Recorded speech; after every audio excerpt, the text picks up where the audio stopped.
if you have a problem with something, don't be ashamed. I'm actually in Texas right now.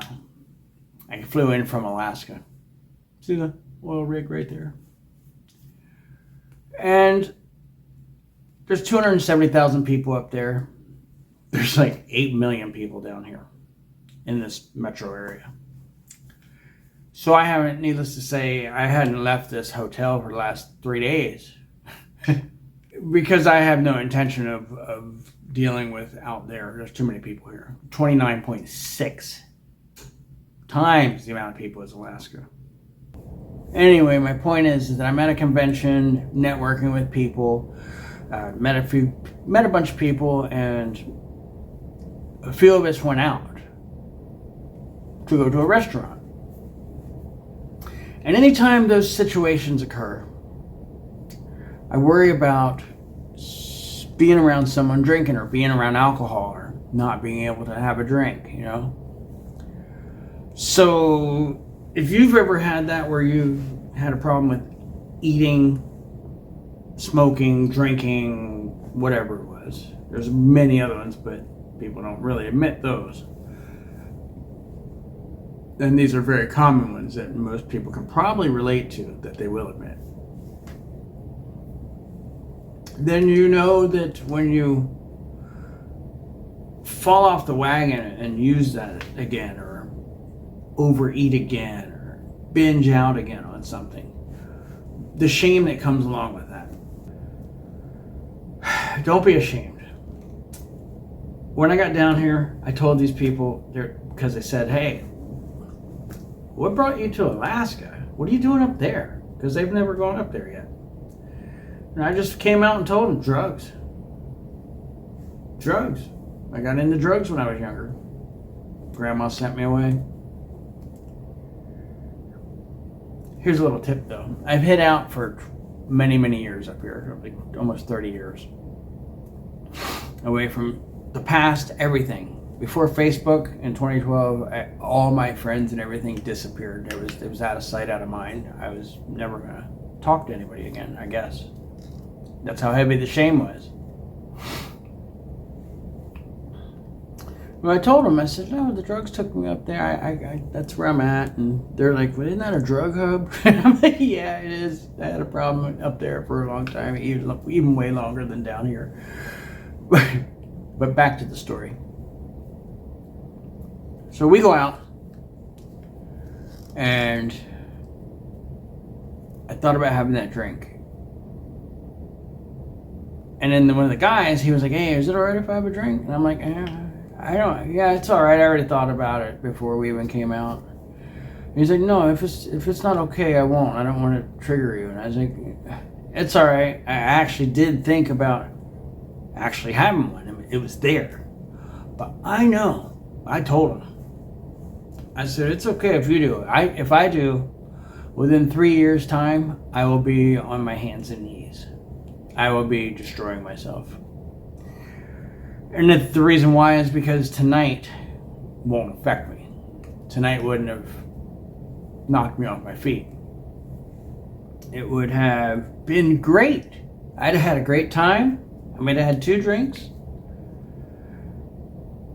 But because I had a great time, my brain will start to say, yo, that wasn't so bad the other day. I think we got a handle on this.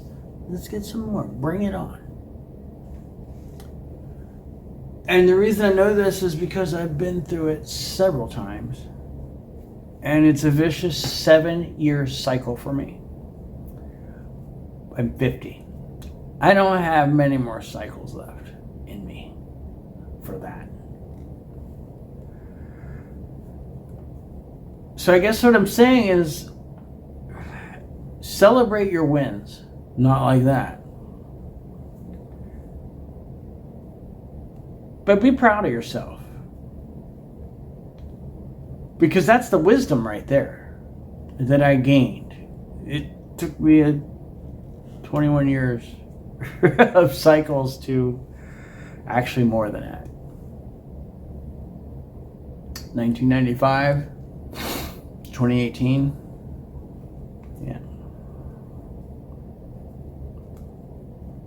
23 years, 3 cycles. Yeah. Took me that long to learn that if I do something again, it's going to happen. If I drink, it's going to happen. And I can tell myself that it's not going to happen. But it will. I guarantee it. And that's how it starts. And it's even like that for food. Like if I stay away from bread and stuff, I had like 51 pounds on me, then I hurt, which was more reason to do drugs, to get rid of that pain so I didn't hurt. When you quit doing something and they say that everything good in moderation, well, gee, just how much methamphetamine's okay, doctor? They look at you funny when you tell them that response. Moderation is not for me. If I have a slice of pizza, I'm probably going to eat that whole freaking pizza. If I've stayed away from it and I lost that weight and I was feeling better and stuff, and then, your body craves this shit when you stop, when you change your diet so that it's better for you. And you indulge in it and bam! A lot of people have the discipline for it, but many more don't. And it just feels so good to fall off.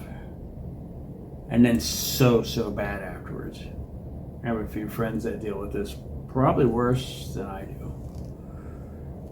At least one I know. You know what I'm talking about. Don't you? If you see me, you know I'm talking to you. So I just want to make this video kind of for myself and for anybody else that wants to see someone stand in their, I don't know what the word is for it. I'm standing with myself. I'm not lying to anyone. I'm not lying to myself. I'm not lying to anyone else. And people can respect you for that, I got it tonight. It was cool.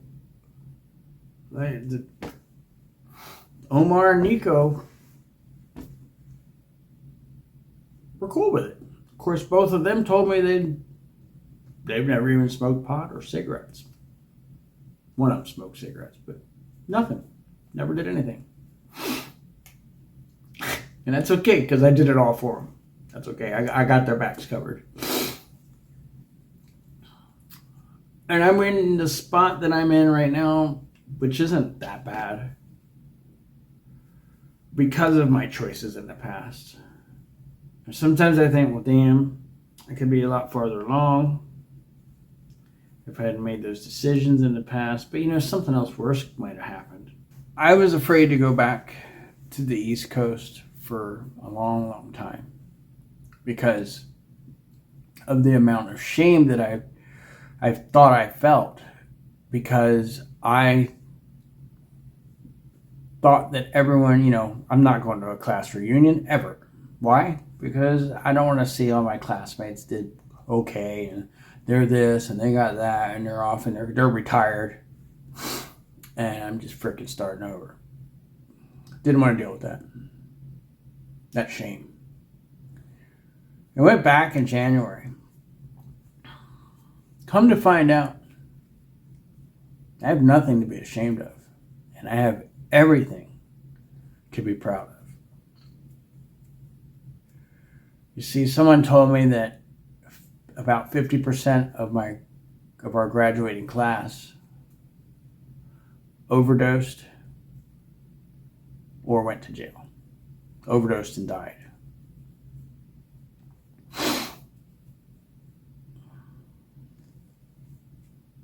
I went from feeling shame to being the lucky one to get the hell out of there.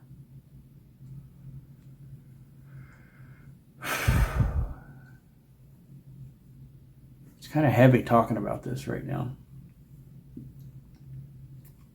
Didn't think I'd feel this. But I wanted to record this because it's a win for me. I know. And it could happen again and again and again. And my advice for you is, and to myself, look at that hairdo. I was laying in bed and I thought, man, I got to make a video about this for myself. It was really for me. But I'm not afraid to post it out there. I don't care what you think. I hope you respect me for that. Maybe even look up to me for that. I hope it impacts you somehow, if you've made it this far into the video. Each time, and it happens multiple times a day, each time you want that cigarette, each time you want that drink, each time you want that heroin, each time you want that cake, each time you want that pizza, each time you want that soda, just say no. Never heard that before, right? And what I mean by that, what they should have said is a little bit more than they should. The people that put that out there, that slogan out there, should have explained it a little bit more. That if we just, and it's more than just, it's one decision over and over and over again. And that's choosing you. Choosing what's best for you and not doing it. Go find something to replace that. Something that's good for you. Don't distract yourself with video games if video games is what you used to do while you drank or smoked dope. I can imagine a bunch of people playing Fortnite doing meth so they could stay up for the 3-day event and win. I can see that. People have even died from energy drinks in China for those kind of events. That's really all I wanted to talk about. Is it's one decision over and over and over again. And toward the end of the day, after you've said no, no, no, it gets harder. We lose our willpower. It's like, I did good, I did good, I did good, I did good. Yeah, fuck it. Because your brain will say, dude, we've done good so much. We've done so good today. We've never done that good before. You deserve it. No, they don't. You deserve to go do 20 push-ups. That's what you deserve to go do. Every time you want to smoke a cigarette, go do some push-ups. Go do some sit-ups. Improve yourself in another way. You know? Because you'll probably get that six-pack you've always wanted. If you just go do those sit-ups each time you want to smoke or drink or eat or whatever it is. That's about all I got to say. Just wanted to capture the moment. Anyway, back to Alaska I go in the morning. Have a good night. And remember, you are worth it. Maybe not to anybody else. But that doesn't matter. You have to be worth it to yourself. Till next time, a Baridochi. Don't fall for what your brain is going to try to tell you. Oh man, it's alright, we deserve it. Fuck your brain.